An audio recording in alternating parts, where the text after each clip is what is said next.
Good morning and welcome back to Cold Waters. I'm Captain Numpty, or David Steele, and you've just been looking at me boat. Today we're in HMS Superb and we're starting a campaign set in autumn of 1984, or I suppose you might say fall of 1984. Today is October the 17th. It is in the early evening or late afternoon, and the balloon has gone up. We are officially at war with the Warsaw Pact, or I suppose you might say Mother Russia, depending on your perspective. And our mission is to do what the Royal Navy is going to try and do in the event of such a conflict. We're on patrol between Iceland to the north and the Faroe Islands to the south, the Faroe Islands belonging to Denmark. And our mission is to stop the Russians or the Soviets, that submarine force, from getting out into the North Atlantic and causing absolute havoc with everything that they find. And we have a contact. Right, let's take a look. What do we think this is? Well, that was easy. Or is it?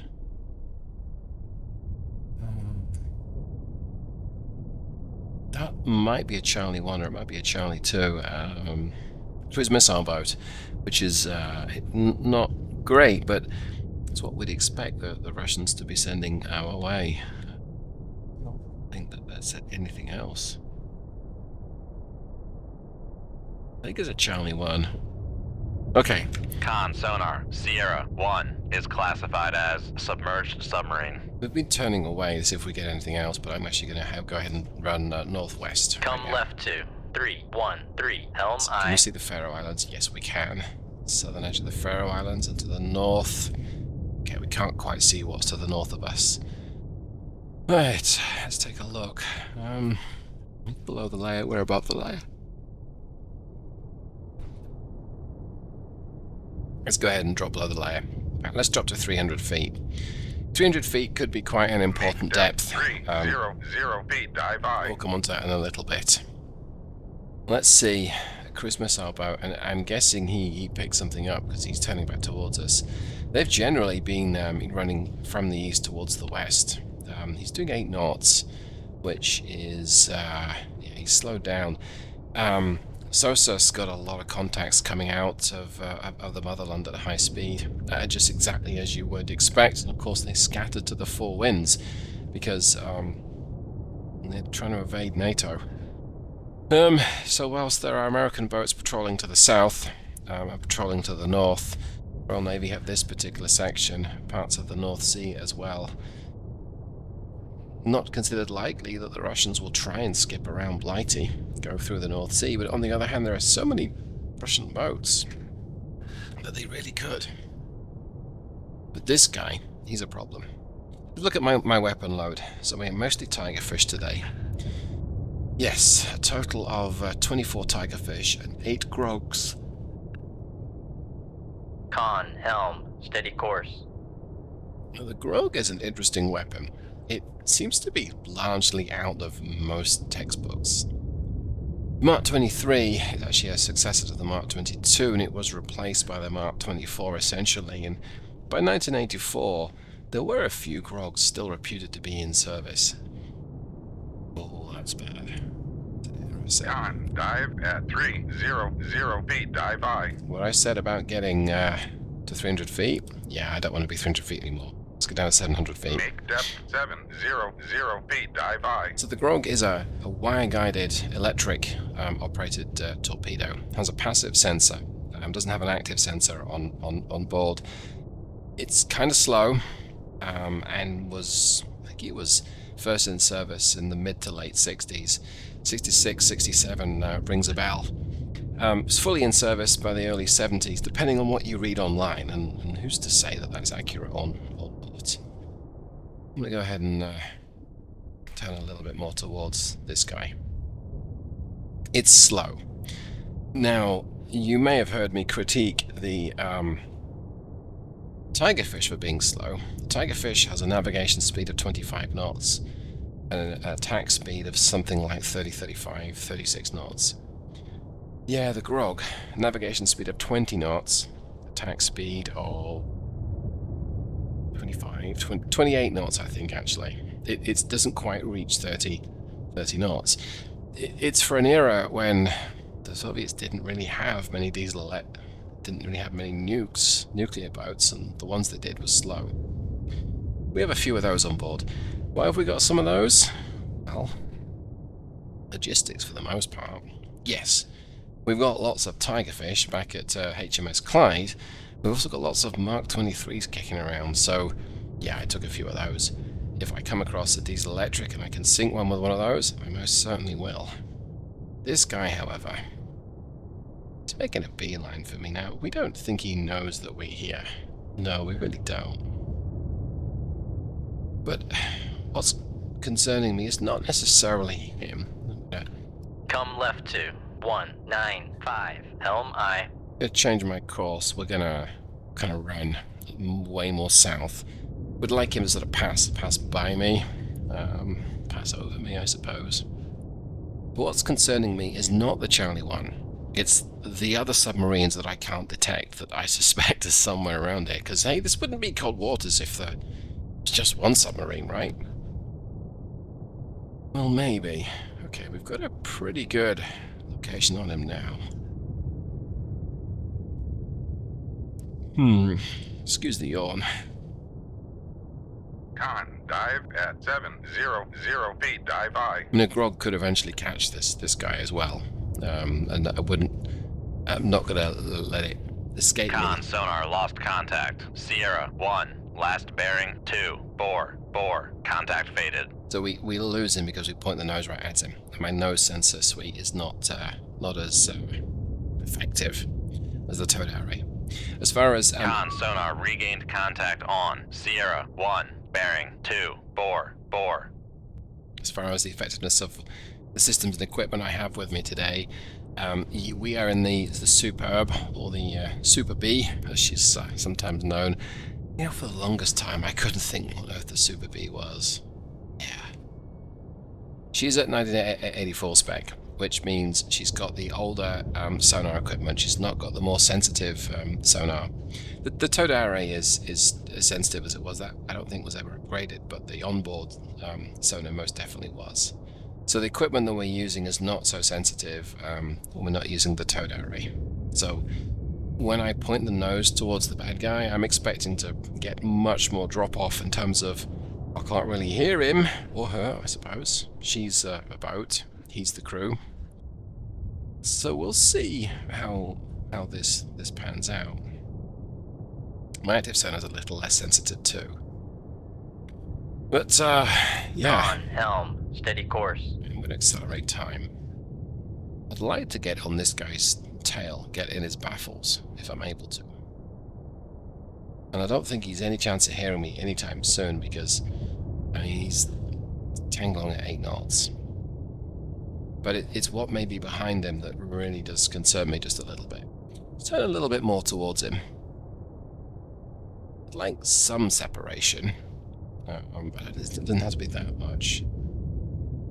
Less than 1,000 yards is probably not sensible. See, right now, even though he's got fairly crude weapons, he's still very much a danger. If he detects me, if he somehow decides he's going to ping actively and fires at me, I'm going to have a real time getting out of the way.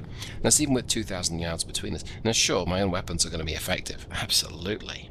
But I don't really want to chance it if you can. And here I am chancing it. Turn towards him quite aggressively. If there's anything following him, anything escorting him, as I turn to follow him, I'm putting my baffles to them, but I'm hoping that by turning like this, I'll straighten up a little bit here. My towed array has a chance of hearing whatever might be behind him. Okay, 1,300 yards. I'm going to let this pan out. We're still under accelerated time. If I get behind him, there'll be a bit of a distance between us, and I'm just going to fire. Possibly 2, double tap him, a couple of torpedoes, and take it from there. So we'll find out. I don't really... You know, I think I do, actually. Let's go ahead and plan to intercept. Come left to 320. Helm aye. Like so. Con, helm, Okay. steady course. So now I'm in his baffles. I'm going to turn hard towards him. Come right to 030. And Helm the reason aye. why I'm turning towards him is not necessarily to make any difference to anything whatsoever in terms of my maneuvering, but it points my nose at him, and that makes it that easy for the torpedoes to leave the tubes, and I can immediately make them active, so that if I then have to maneuver hard to avoid something, which I'm probably going to have to pretty shortly afterwards, then at least those torpedoes are already locked onto him. That's the hope, anyway. Now, I think I end up doing... Let's use 3 and 4. We're going to do something of a Russian trick here, at least with their air-to-air missiles. One's going to be an active sonar weapon, and one's going to be passive. So I might want to let the active sonar one run a little longer. He's within range. So let's crank up my speed to 15 knots. Make turns for 15 knots. Maneuvering aye. Makes me a lot more maneuverable. Well, Con sonar lost contact. Come right to 042. Helm aye. straighten the turn. Let's get the active one out first. Shoot 2-3. And Aye, then the sir. passive one, we'll get that one a shorter range. Shoot 2-4. And now, Aye, sir. I'm going to turn hard to port. Con sonar noisemaker He bearing detected me. 041. Let's make Con, fire control, both of weapon these acquired. live. Con, fire control, weapon acquired. Okay, and we're going to... So we're descending, and we're turning to port. We're going to run perpendicular. No, we're not. Actually going to... Have a look over here. I'm going to chance this. Con, fire control, weapon countermeasure homing. Okay, I want to... My passive... Passing 800 torpedo feet. back at him. So my... Con, fire control, weapon acquired. Interestingly enough, my active sonar torpedo is telling me that it's not got a... Okay, it now has. It was flashing red, blue, red, blue, red, blue, and Con that sonar noisemaker bearing 058. that means it's not... It knows it's there, but it's not been able to lock on. Or it's changing its depth to match. Con, fire control, weapon acquired. Passing 900 feet. I'm going to turn back towards this... turn back towards it. Now, I am in danger here of... If these wires break, I'm going to catch one of these, but... Con, fire control, weapon acquired. Straighten up the turn. Okay. I think we're good. Now, if this torpedo behind me starts to circle, I'm done for, but let's drop my speed down to 5 knots. Make turns for 5 knots. I'd love to see what these torpedoes are Con seeing. sonar regained contact Yep. on Sierra 1 bearing 083. Manually turning these torpedoes. Making turns for 5 knots. Con, fire control, weapon acquired. Go.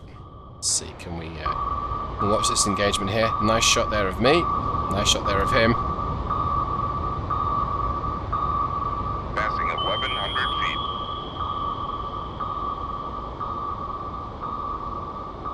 Con sonar noisemaker bearing 095. Okay, I think we got him. Yes, we did. Okay, let's go ahead and reload. Now, I don't think we're out the water yet, but I don't detect anything else, which is very pleasant. Come left to 312. Helm aye. I'm not going to run ultra quiet right now. What I'm going to do is we're going to... I guess we'll get my depth. Let's see. Let's get it back up to 300 foot. Make depth 300 feet. Dive high. So this torpedo went live, and it's 3,000 yards away, 2,500 yards away, so I should be good. That 665M, I'm going to assume it's 1,000 yards. It might be 880. Let's take a look. Oh, it's more. It's 1,500 yards. Well, either way, we're 2,500 yards, so Con, torpedo room, tube 3 ready. we are good there. I'm going to let the autopilot keep me pointing northwest. That's the sound of him breaking up. Okay. Glad I double tapped him because it did take two weapons Con, torpedo room, tube 4 ready. Con, kill him. helm, steady course. I'm gonna tab to see what that was. It's probably a Passing sonar boy. 700 feet. Okay. And then that's his wreckage. You know what? I think, yeah, I might have temporarily forgotten about the airborne asset because he was keeping quiet. Make depth 700 feet. Dive I. Can we see myself here? I think we can. See? Oh, okay. It's very difficult and frustrating.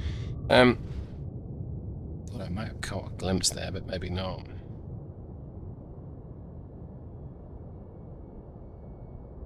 Anywhere, it's going to be. I give up.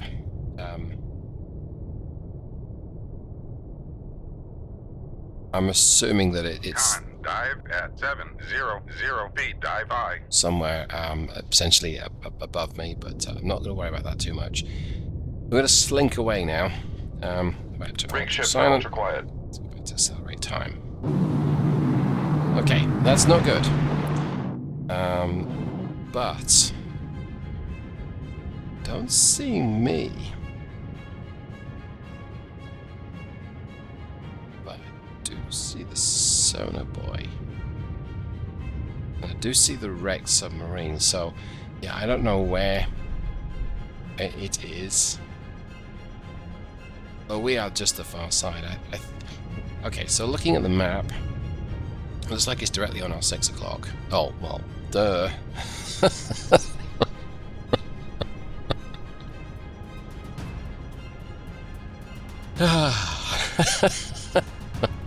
Okay, well, on that happy note, let's accelerate time and let's slip away, I think, from the scene. There's something else being dropped, isn't it? It's another sonar boy. And that's about the same position, so yeah, I'm not concerned right now. I think we managed to get away scot-free. I'm happy to leave the scene in this direction. And it's 8,000 yards away, so I can probably pump up the speed a little bit. Make turns for 15 knots. Maneuvering I. Right. Well, I think I can hopefully call it for this mission. Either way, yeah, I'm pretty certain that we're going to be good. So, hope you got something from this. It's the opening stages of the Cold War gone hot. There's bound to be a lot more action coming on in the next few days in the game. So yeah, stick around and watch some more. Thanks so much, everyone. I'll see you the next time. Take care. Goodbye.